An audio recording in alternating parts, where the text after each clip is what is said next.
नमस्कार दोस्तों, story audio book Mumbai channel में आपका स्वागत है। अगर आपको ये कहानी पसंद आती है तो चैनल को सब्सक्राइब करें। तो चलिए शुरू करते हैं। अब तक आप लोगों ने सुना कि किस तरह से अमरेंद्र जिंदल अनाया की बातों पर यकीन नहीं कर रहा था और वह मोहन जिंदल पर इल्जाम लग रहा था, जिसे सुनकर अनाया उसे घूरते हुए बोली, तुम सच में अव्वल दर्जे के बेवकूफ़ हो। एक लड़की ने तुम्हारी पूरी जिंदगी बिगाड़ दी और तुम अभी भी इतने प्राउड हो। अरे तुम्हारी वह शालू कभी मरी ही नहीं थी। उसने सुसाइड नोट लिखा और अपनी फेक मौत का नाटक किया और फॉरेन के किसी बिजनेस टाइकून के साथ भाग गई। वह अपनी इस वेश्या की जिंदगी से तंग आ चुकी थी। हर रात किसी का बिस्तर गर्म करना। वो थक चुकी थी और उसका जो मैनेजर था, जो उसके लिए क्लाइंट खोजना था, वह उसे छोड़ना नहीं चाहता था। उसने उसके कई सारे प्राइवेट फोटोज भी निकाले और वह उसे ब्लैकमेल कर रहा था। ऊपर से वह तुम्हारे साथ झूठी शादी में भी बंधी हुई थी और इंडिया में ज्यादातर लोग उसकी सच्चाई जानते थे, खास करके हाई सोसाइटी के मर्द, जो कभी ना कभी उसके साथ जुड़ चुके थे। अब उसका यहाँ रहना मुश्किल हो रहा था। यहाँ तक कि कुछ अमीर बिजनेसमैन की बीवियों ने तो उसको चप्पल और लातों से पीटा भी था। अब वह बस यहाँ से दूर जाना चाहती थी, इसलिए उसने एक फॉरेन के अमीर बिजनेसमैन को फंसाया और अपनी झूठी मौत का नाटक करके वह यहाँ से फॉरेन चली गई। पीछे तुम्हें जिंदगी भर के लिए अपने बदले में झुलसता हुआ छोड़ गई। यह उसका बदला था जो उसने मोहन जिंदल से लिया था, क्योंकि उसने उसका प्यार ठुकराया था। और तुम इतने बेवकूफ़ हो कि तुमने अपने ही परिवार के खिलाफ जाने का सोचा, एक बार किसी और चीज़ के बारे में नहीं सोचा। वही सब कुछ सुनने के बाद तो अमरेंद्र जिंदल किसी पुतले की तरह जमीन पर गिर गए।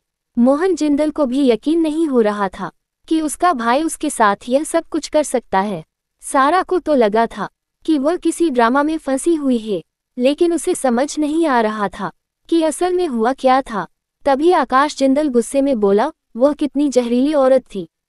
ये सुनकर अनाया सुस्त आवाज में बोली, आकाश भैया चिंता मत कीजिए, उसका भी कुछ अच्छा नहीं हुआ। जो बिजनेसमैन उसे अपने बीवी बनाने का वादा करके ले गया था, कोई इंटरनेशनल माफिया के साथ जुड़ा हुआ था। वह औरतों को खरीदने बेचने का धंधा करता था और शालू को भी उसने इसलिए पटाया था और वह उसे फौरन ले गया और उसे वहां पर बेच दिया। उसकी जिंदगी यहाँ से भी ज्यादा बदतर हो गई। वहां उसे किसी चीन की तरह हर रोज बेचा जाता और उसके साथ जानवरों जैसे बिहेव होता। उसके बाद उसे एक गंभीर बीमारी हो गई और वह कुछ ही वक्त में मारी गई।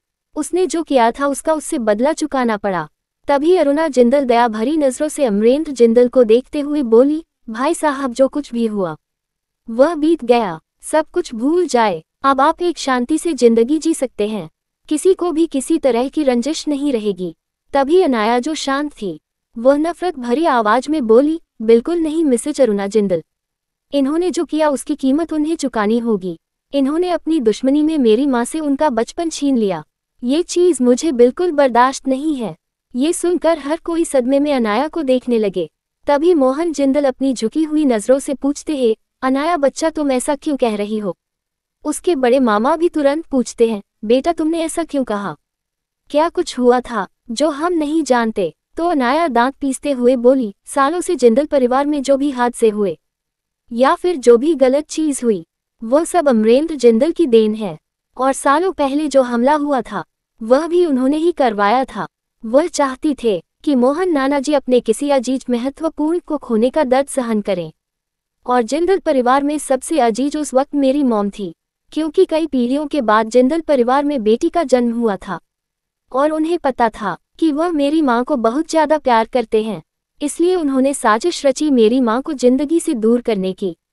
यहाँ तक कि यह बटलर और उसकी बीवी भी उसी के लोग हैं, जो सालों से इस परिवार में जासूस की तरह काम करते हैं, जो जिंदल परिवार की पूरी इन्फॉर्मेशन मिस्टर अमरेंद्र जिंदल को देते हैं।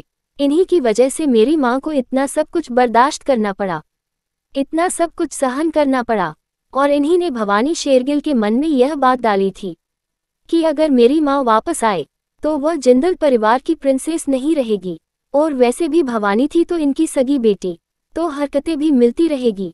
इसीलिए जब सालों पहले मेरी माँ ने जिंदल परिवार के साथ अपनी रिलेशन को खोज लिया और वह जिंदल परिवार में वापस आना चाहती थी, तो इसकी सो कॉल बेटी भवानी शेरगिल ने मेरी माँ को मरवाने की कोशिश की।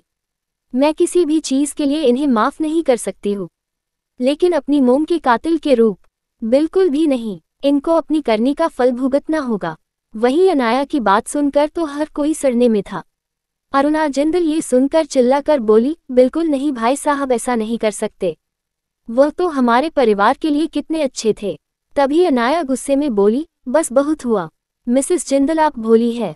तब तक तो सही है, लेकिन बेवकूफ़ होना अच्छी बात नहीं है। जिसने आपकी बेटी की जिंदगी बर्बाद कर दी, आप अनाया की तरफदारी कर रही है। मोहन जिंदगी को भी यकीन नहीं हो रहा था कि उन्होंने अपने घर में एक सांप को जगह दी थी। वह बटल की ओर गुस्से में देखते हुए बोले, ऐसा क्यों किया तुमने? क्या कमी रह गई यहाँ पर?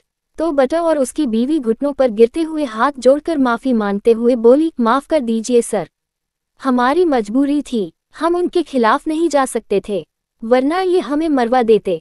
लेकिन परिवार में रहते हुए हमने कभी आपको कोई नुकसान पहुंचाने की कोशिश नहीं की।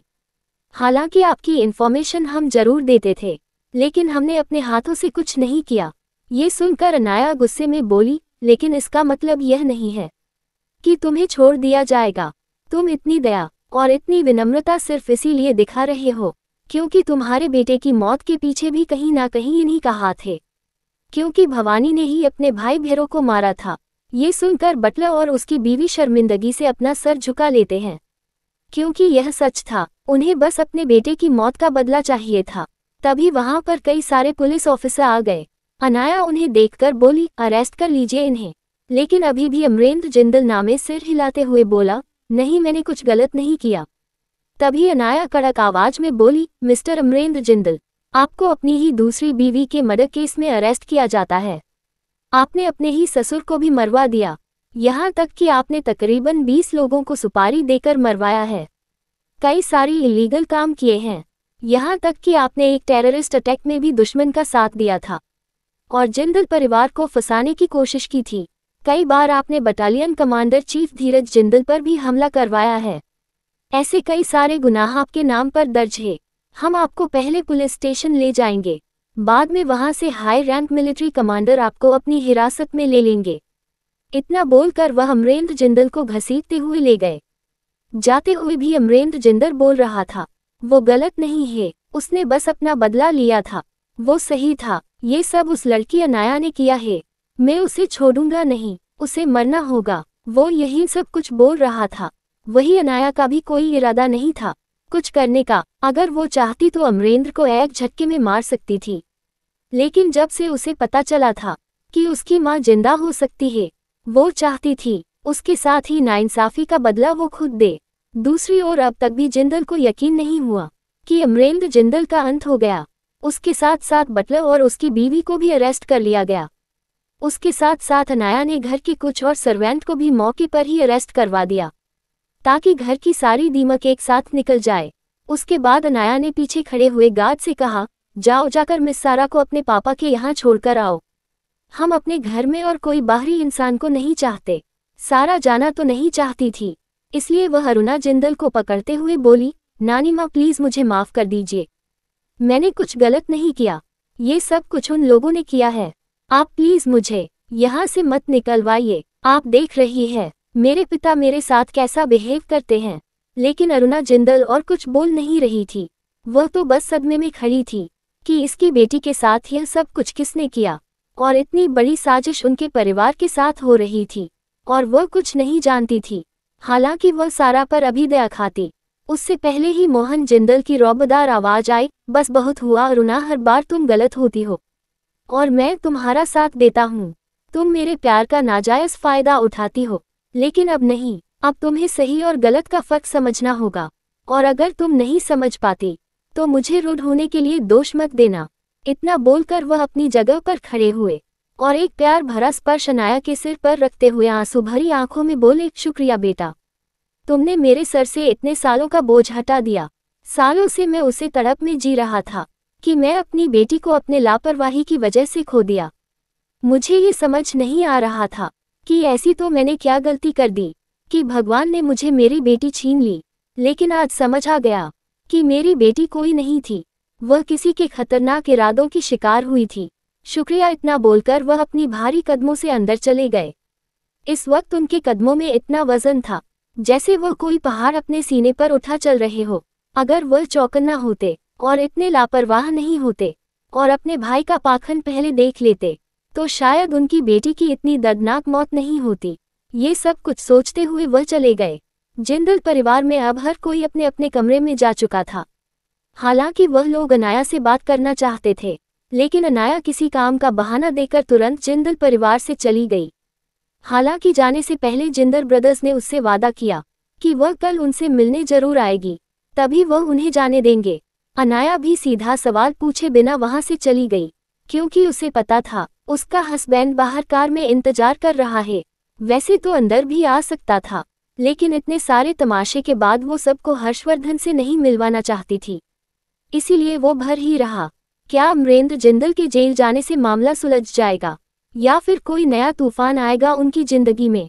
अगर आपको अगला एपिसोड चाहिए तो लाइक करें, कमेंट करें और चैनल को सब्सक्राइब करें।